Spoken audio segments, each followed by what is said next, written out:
जो अपराध मैंने अपने पूर्व जन्म में किया था वो मैं इस जन्म में नहीं करूंगा। सीताराम का कुआं पानी से भरा रहने लगता है। इस बार उसकी फसल भी अच्छी आती है। महाराज की पुण्याई और साधु बाबा के आशीर्वाद से सीताराम साहूकार का सारा कर्जा लौटा देता है और अपनी पत्नी के साथ खुशी से रहने लगता है। मस्त कहानियाँ। सुबह का समय था। अभी अभी सूरज उगा था और सूरज की सुनहरी किरणें पूरे गांव पर फैलने लगी थी। शशि अपने खेत में आ रहा था।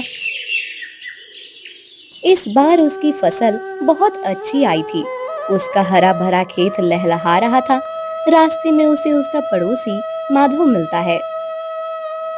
अरे शशि, इतनी सुबह सुबह कहाँ जा रहे हो? खेत में जा रहा हूँ माधव। इतनी सुबह खेत में जा रहे हो? हाँ, इस बार फसल बहुत अच्छी आई है। सोच रहा हूँ कि 2-3 दिन में अनाज के दाने निकाल लूं, फिर उन्हें बेच दूंगा। हाँ, इस बार तो गांव के सभी किसान बहुत खुश हैं। सबकी अच्छी फसल आई है। ऐसे हरे भरे खेत देखकर सच में बहुत अच्छा लगता है। हाँ, ये खेत तो हम किसानों के लिए अपने बच्चे की तरह होते हैं। इन्हें हम अपने खून पसीने से सींचते हैं और फिर कुछ महीने के बाद अगर ऐसी फसल आए तो इतनी खुशी होती है कि उसे शब्दों में बताना कठिन हो जाता है। हाँ, चलो आज मुझे थोड़ा समय है, मैं तुम्हारी सहायता कर देता हूँ। शशि और माधव दोनों शशि के खेत में आते हैं।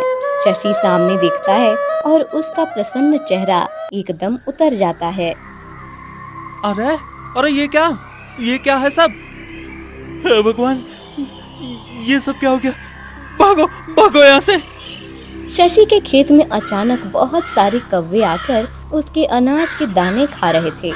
इतने सारे कौवे अगर अनाज खा लेते तो पूरी फसल का नाश हो जाता। माधव और दोनों मिलकर उन कौवों को लाठी काठी से भगाने लगते हैं।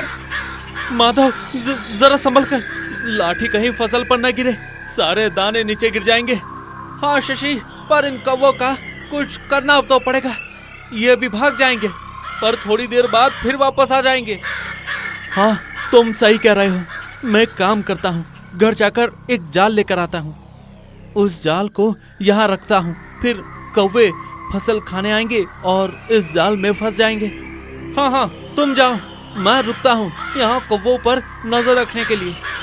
शशि जाल लेने घर जाता है। माधव वहीं बैठकर कौवों को भगाने लगता है। कुछ देर के बाद शशि जाल लेकर आता है और खेत में बिछा देता है। फिर चलो, अब कौवे आ भी गए तो इस जाल में फंस जाएंगे। हाँ, अब हमें इन पर नजर रखने की आवश्यकता नहीं है। चलो, हम कुछ और काम कर लेते हैं। माधव और शशि दोनों दूसरे काम करने चले जाते हैं। कुछ देर के बाद शशि अकेला खेत में वापस आता है। अच्छा मजा चखा दिया उन कौवों को, अब फंसे होंगे जाल में। अभी जाकर देखता हूँ। अब उस जाल को कुत्तों के सामने रख देता हूँ। कुत्ते उन कौवे को मार देंगे, फिर वो गांव में किसी भी फसल को नुकसान नहीं पहुंचा पाएंगे। ऐसा विचार करते हुए शशि उस जाल के पास जाता है और देखता है वो वहाँ एक कबूतरी जाल में फंसी हुई होती है। उसके पैर में जाल फंसने की वजह से उसके पैर पर घाव हो गया था। मुझे बचाओ, मैं गलती से इस जाल में फंस गई हूँ। मैंने तुम्हारे फसल को नुकसान नहीं पहुँचाया है। तुम चिंता मत करो कबूतरी, मैं तुम्हें इस जाल से निकालता हूँ। ये जाल तो मैंने उन कौवों के लिए बिछाया था, पर दुर्भाग्यवश तुम इसमें फंस गई हो।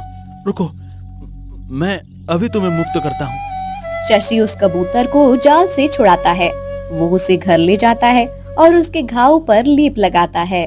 फिर मैं एक बात समझ नहीं पाया कि तुम हम मनुष्य जैसी बात कैसे कर सकती हो।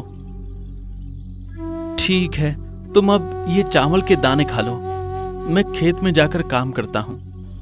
शशि कबूतर को अनाज के दाने देकर खेत में काम करने चला जाता है। रात को वो घर आकर सो जाता है। सुबह जब वो उठता है तब उसके बिस्तर पे सोने के सिक्के पड़े होते हैं। अरे ये क्या? ये सोने के सिक्के कहाँ से आए यहाँ? ये मैंने तुम्हें दिए हैं।